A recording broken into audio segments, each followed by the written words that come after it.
Honderde individue en maatskappye wat op die tesourie se swartlys moes kom, is steeds vry om sake met die regering te doen.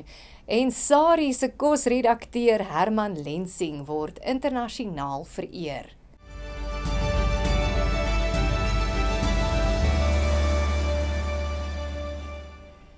Goeiemiddag en baie welkom by die Afrikaanse nuusbulletin op Pretoria FM saam met Esmarie Eysel.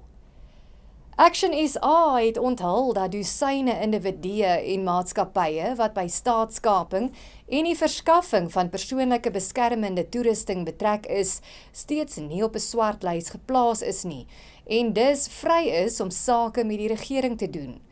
Die Direktoraat vir Prioriteitsmisdaadondersoeke, die Valke, het aanbeveel dat 509 individue en maatskappye op die tesourie se swartlys geplaas word.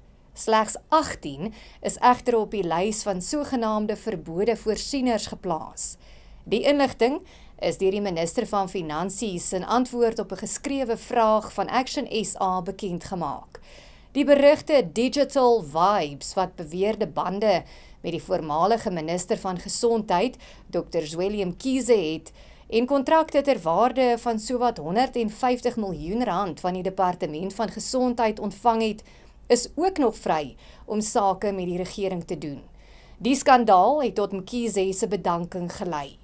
Nie een van die 207 voorsieners wat by die R2 miljard se plundering by die Tembisa Hospitaal skandaal betrokke was, is op die swartlys nie. Oud-president Jacob Zuma het in September by Rusland gepleit dat die Suid-Afrikaanse mans wat glo gedwing word om vir Rusland teen Oekraïne te veg van hul dienskontrakte vrygestel word.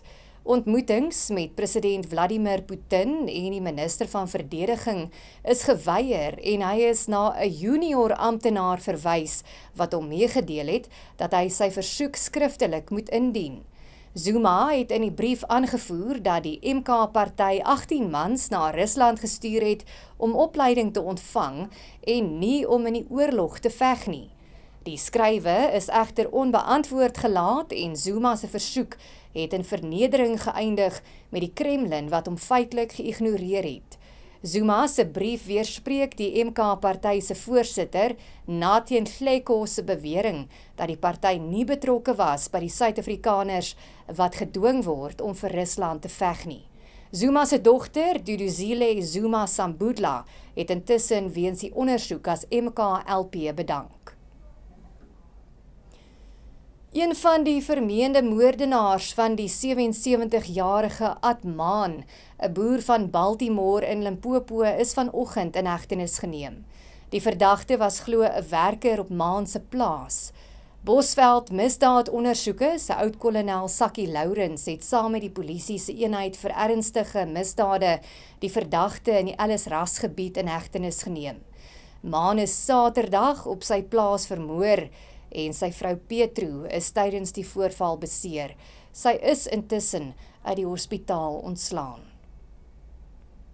En die bekroonde Suid-Afrikaanse kosskrywer, TV-persoonlikheid en SARI se kosredakteur Herman Lensing se boek Herman se Tafel is by die 31ste Gourmand Wêreldkookboektoekennings in Saudi-Arabië as die beste glanskookboek in die wêreld aangewys.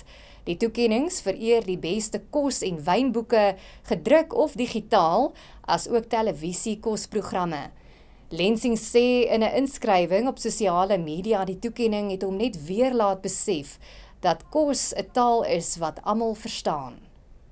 Dis Herman Lensing hier en ek is ongelooflik trots om Herman se Tafel op 'n wêreldverhoog te sit. Die Gourmand Award is 'n toekenning wat mense met baie erns opneem en dit is my groot voorreg dat 'n Afrikaanse boek op 'n wêreldverhoog kan staan. Hierdie boek is geskryf om mense se lewe mooier te maak met goeie kos en 'n etenstafel is vir my 'n heilige plek. Soos ek hierdie storie op 'n wêreldverhoog kan vertel en daarvoor raak gesien kan word, is my hart baie bly en baie warm. Ja, Herman se Tafel is liefdesoffer aan dit wat ons wêreld so mooi maak. Die toekennings meen Herman se tafel is 'n wonderlike huldeblyk aan die kombuis en dat hy met vaardigheid, skependheid en toeganklike charme geliefde Suid-Afrikaanse disse met wêreldgeure kombineer. En op daai lekker noot groet ek jou vanmiddag vir die Afrikaanse nuus op Pretoria FM. Ons maak môre aand weer so, jy moet 'n lekker dag hê.